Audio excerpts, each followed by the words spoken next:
Что делать, если у ребенка на фоне простуды появился кашель? Очень часто вирусные и бактериальные простудные инфекции не ограничиваются только насморком. Кашель нередко сопровождает эти состояния. И лечение гомеопатическими препаратами позволяет охватить воспаление в целом и минимизировать лекарственную нагрузку на пациента.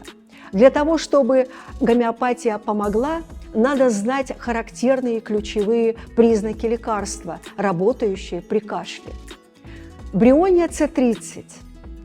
Кашель сухой, очень болезненный, в области горла, за грудиной, или каждый кашлевой толчок отдается болью в голове, ощущение шершавости за грудиной. Назначение брионии С30 поможет воспалительному процессу перейти из стадии отека слизистой в стадию секреции. Кашель станет влажным, уйдет быстро сухость и боль, и дыхательные пути начнут очищаться. Бриония С30 – 5 гранул под язык. Если кашель влажный, брионию назначать не стоит.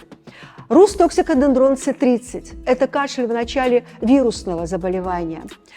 Кашель после промокания, переохлаждения, может сопровождать острый ринит. Больной зябкий, ему лучше от горячего питья. Пульсатила С30 – это кашель тоже влажный, и мокрота легко выделяется. Она желтого цвета. Пациенту лучше на свежем воздухе. Пульсатила С30 5 гранул под язык поможет такому пациенту. А гиперсульфур С30 – это кашель с гнойной мокротой, зеленого цвета, больной зябкий, хочет горячее питье и укрыться. Гиперсульфур С30 – 5 гранул однократно.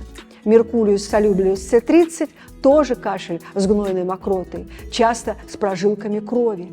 Больной очень зябкий, потливый и хуже ему ночью.